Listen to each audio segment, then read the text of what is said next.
Hey everyone, this is Cole Crookie from Crookie Books, back with another video, and as you can see from the title, I want to talk about Patrick Rothfuss and the impact he's had on me and just his stories, and we're going to get into why you should read them, why I think Patrick Rothfuss is so interesting, and just Kingkiller all together. So here we go. First, let's talk about the creator.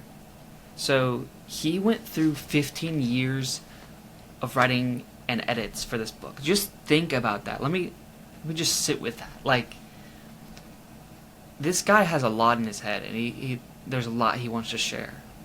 And it's almost as if what's not said is even more important.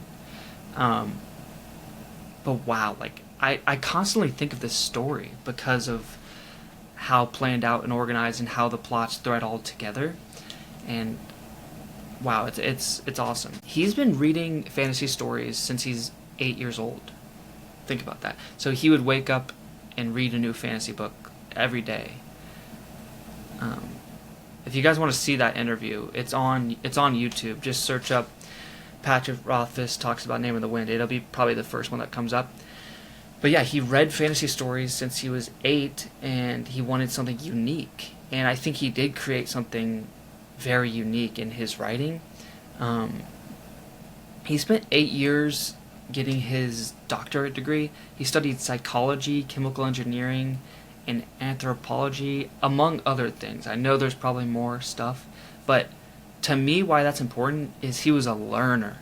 He was curious. Like, these are aspects of an author I really respect, and I just know the way he talks. I could even if I didn't read his story, I'd be like intrigued by him. So go watch interviews with him, because everything he says it's with care, it's with purpose. I want to talk about the popularity of the series. So I think it speaks for itself. Like, it's not a novel idea that Patrick Rothfuss is a great writer.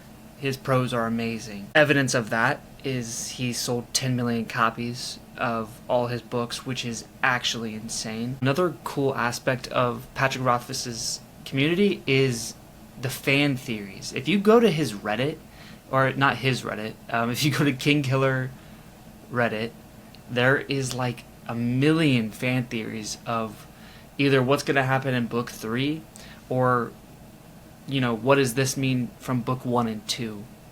It's like I could spend my entire day just scrolling through those and being like, oh, I did not think of it like that. And it's like, it's really cool to go down these rabbit holes, but it's only like that because he builds his books to be reread.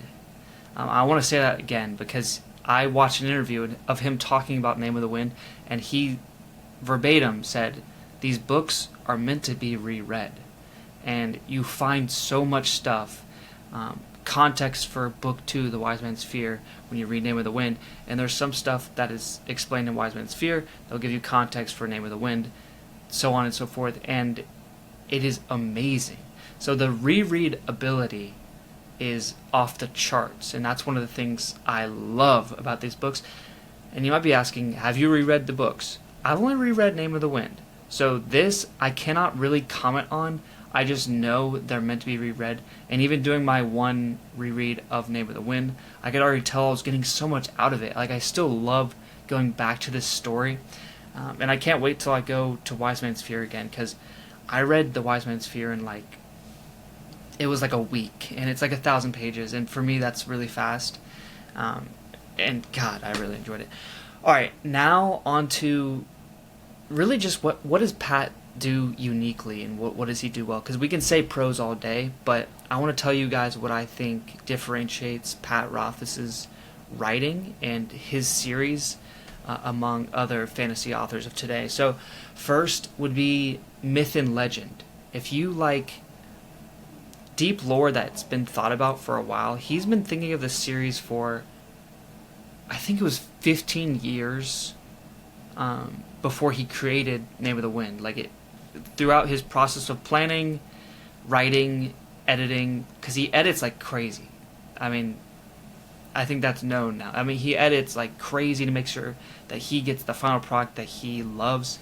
And yeah, so he's created a world that feels lived in, through myth and legend. Like these little or not bar stories. What are they called? These like taverns and inns that you visit, and you hear some of these little stories. They feel cozy, they feel epic, and they refer to these like characters in the history a lot, and these stories mean something. And again, this goes back to the Reddit Kingkiller thread, because there's so many. It's a frame story already, and there's stories within that frame story that a character is telling, and it's all beautifully woven in there. Another great aspect of his writing is the topic of music. I've never seen anyone write music like this. A couple people come to mind, like when I think of fantasy music, I think of Tolkien and what he did with those songs in his book. But Kavoth, the main character, I'm not going to give spoilers, but he does play an instrument, and wow, like those scenes are just ingrained in my head. I don't know why. He has a way with words and how he describes music and Kavoth's passion for it. So if you're a fan of music, if you're a fan of art, you're going to love these books. You're going to love Patrick Rothfuss' writing. So next I'm going to talk about this being an epic fantasy. I think he's one of the best at world building. And again, it just feels lived in. And this has been said a lot, but the currency system and how important it is for Kavoth to survive and get money, like that just makes it feel real. And he has to go through this struggle and actually budget things, which is like you don't really hear about that. So it's just a cool angle at like him surviving and him making his way around the world. But yeah, I think he does a great job. He has a great magic system too.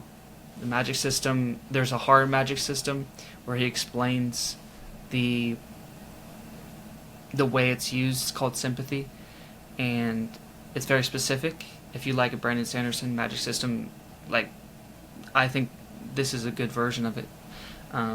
And he also has a soft magic system, which is it's called naming, name of the wind, hence what the book is called. Hey guys, scene switch up. Sorry about that. Part of the footage got lost when I was editing the video. But this last part of the video, I'm going to talk about why I'm going to continue to champion this series, because I think that's important. And I want to fully support Pat. I want to fully support Kingkiller, because this is what brought me into the fantasy genre. And I know it's not finished. It's only 2 books. So Cole, why do you support it?